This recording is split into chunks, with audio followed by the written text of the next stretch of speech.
Good morning, sunshines. Deep breath together. That's how we're starting it off today.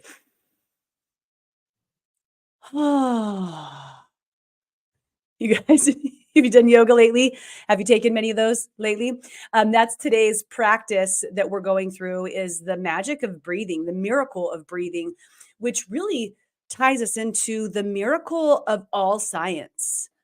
On one level, we're like, science is, that's pretty amazing, or it's a class that I took in school. But when you actually think about all of the scientific things that occur in your world for you to live in this world, it's unbelievable. So, specifically, today, practice number 23 is the miracle of breathing, the magical air that you breathe, and what that looks like in connecting to that feeling of acknowledgement for this daily miracle that you experience around 17,000 to 20,000 times every single day. And most of us, again, take it for granted, until you're stuck underneath water because a wave hits you and tumbles you around and you're gasping for air. Or people who have had asthma and they know what it's like not to be able to pull and draw air in. Those 17 to 20,000 breaths just seem like we just take them for granted. And one of the things I love about the shift of this practice, here, practice number 23, is that we start to look at not just your gratitude for things that are around you and for things that you want to create in your world, like using them as a tool for a law of attraction to create more stuff in your life, more money in your life, better relationships in your life. All of those things are incredible. But when you can really ground yourself in the level of gratitude for the things that are already there, that magically, magnificently present themselves on a day-to-day basis, and feel the joy that that brings, you have instant access to unlimited and abundant happiness and joy that's around you. There are so many miracles that are happening within your body, your system, your breath, your surroundings right this moment. And when you start to see those, you start to forget about all of those other things that you're worrying about or complaining about or being upset about or angry about, because there's not any time. There's too many wonderful things to see. There's too many miracles happening. One of the best quotes that I really liked from this chapter is, when we can truly feel grateful for the precious gifts of life and nature, like the magical air that we breathe, we have reached one of the deepest possible levels of gratitude. And whoever has that depth of gratitude will receive absolute abundance. And using breath as an expression of that is so perfect because we have to have it to live and we do it so often. But when's the last time you've sat back and thought about all of the different things that have to occur for you to pull in that oxygen into your blood, get your oxygenated blood going through your entire system so that you can be here? I pulled up a couple fun facts because why not? Why not just learn a little bit about breath so we realize and just connect even more what a miracle it is? Breathing air is actually not a good description of what happens. Here's an article that I found. Breathing air is actually not a good description of what happens when we breathe. Air is made up of 79% nitrogen, 21% oxygen, and then small amounts of helium, carbon dioxide, hydrogen. So, inhaled air, when we pull air in, that air is made up of 16% oxygen, 4% carbon dioxide, and the same 79% of nitrogen that we were talking about before. So, our lungs swap out just 4 to 5% of that oxygen, switch it out for carbon dioxide, and we eliminate over 70% of the body's waste through our breath. The lungs are the biggest waste removal engine in the body because we have to take in that air and get out all of that other crap and just find that little bitty miraculous piece, right? The 4 to 5% oxygen for our bodies to be able to operate. And that's only like touching the very basis of what this process is. Let's not even get into our lungs and our alveoli and what has to happen on the outside world for the carbon dioxide to turn back into oxygen for us to be able to breathe in. There's this incredible incredible system that has to occur. Some other fun facts about breathing. You exhale almost 4.2, or I'm sorry, 0.42 liters of water every single day just in breathing. Isn't that interesting? The water that you're breathing out. This is just fun. Most people can hold their breath for a maximum of 1 to 2 minutes. I don't know about that, not me. But there was somebody in 2010, Stig Severson from Degmar. He held it for 22 minutes in a dive through the art of controlled breathing. Psychologists have found that breathing practices are effective in fighting anxiety, depression, stress. We're going to talk about that in a couple minutes here. And obviously, your emotions change your breathing, whatever you're experiencing. So there's so much to be grateful for about breath. Obviously, your life that you have, the miracle of the system, how extraordinary it is that you get to do that. The fact that you pull in 17 to 20,000 breaths and each day you just wake up and expect to do it again, but it's just there. You just have it. And instead of spending time focusing on what's beautiful and what we have, we're spending time worrying about the stuff that we don't have or that we don't like. I wanted to go through just the practice of breathing a little bit and give you guys some ideas of what supports your emotional system, your body, using proper breathing, because a lot of people, since we do take it for granted so much, a lot of people don't really think about how they breathe. I think for some of us that have gone into a yoga practice, that's where we really start to gain that back, or a kundalini practice where we realize how much energy can move with our breath. But it's not really a normal conversation if you're not into those different things. I am such a proud mama that one of the first things my kids do, both my little ones, my bigs probably do too, but it's just like really relevant right now because they're 3 and 5, is whenever like they can tell I'm worked up or they're worked up, they will stop, especially my 3-year-old, and go, take a deep breath, mom. Everything's going to be all right. And it's the cutest, most precious thing. So they're actually already learning to use breath as an emotional regulation tool that they have access to at any time, no matter what's going on in our world. So let's look at a couple different ways that you can improve your breath work or acknowledge your breath work. And then I'll share with you what the practice is for today. And then I hope you move through your day in just an incredible amount of gratitude of breath.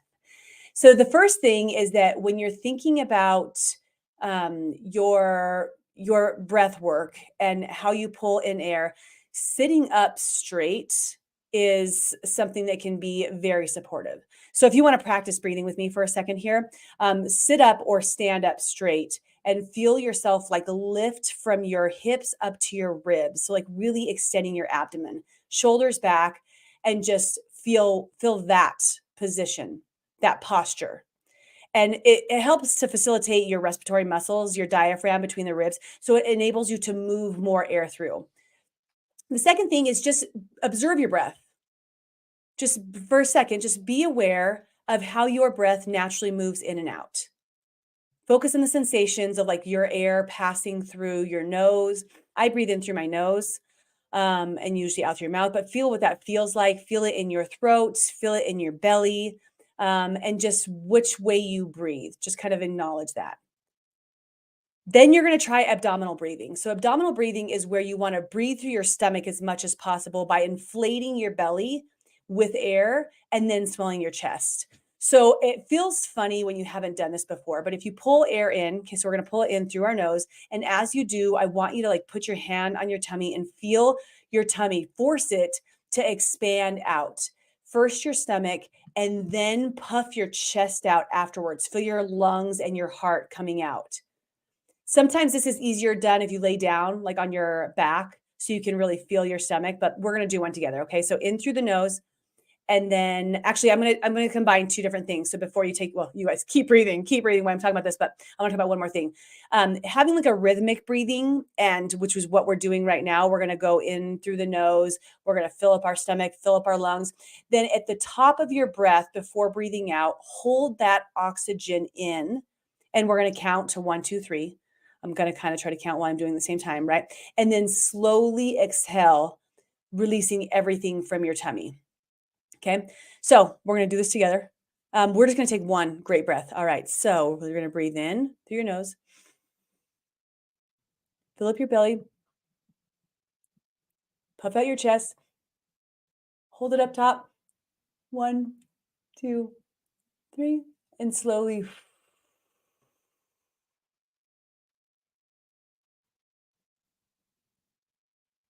My question for you is, in that one breath, when you were breathing the air out, could you feel the sensations within your body changing?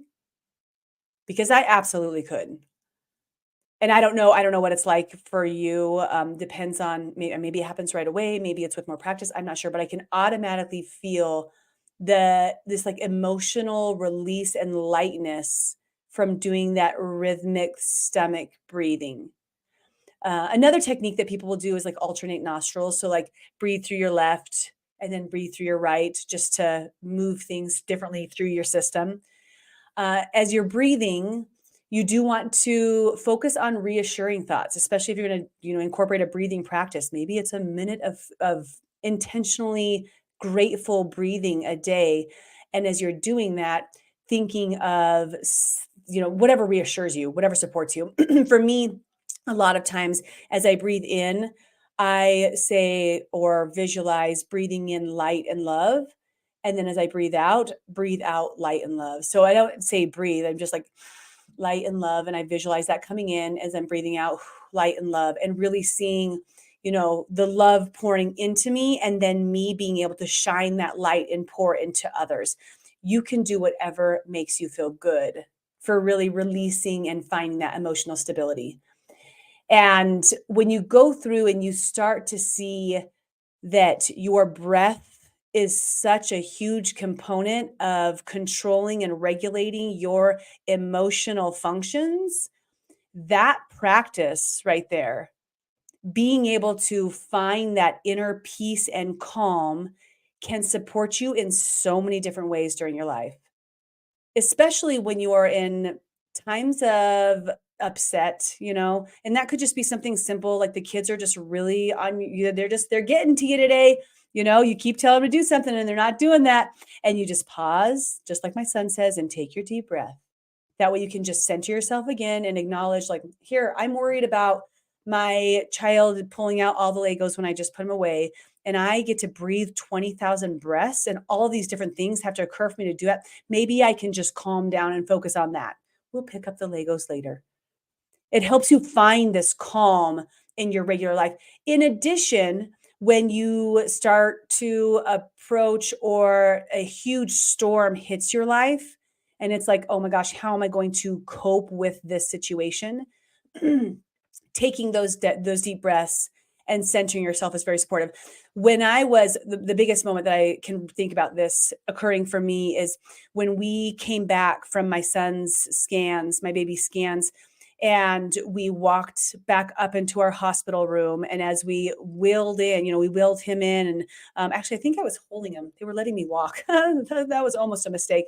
And open the door to find the oncologist, the neurologist, the endocrinologist, our general, practitioner, and all of these doctors in our room greeting us. I mean, we had just done the scans. How do they even have time to read them?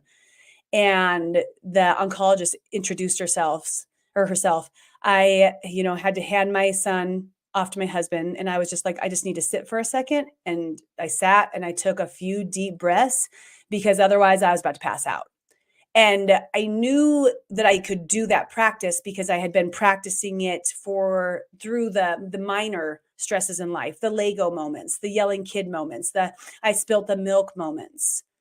Practicing breath through that prepares you for larger situations, more challenging situations that may show up in your world. So having this as a regular tool that you utilize is supportive in so many different ways. In just the practice that we just talked about in emotionally regulating yourself. In fact, you guys, some people, they do an anxiety practice where they go through and they do the deep breath at a rapid pace.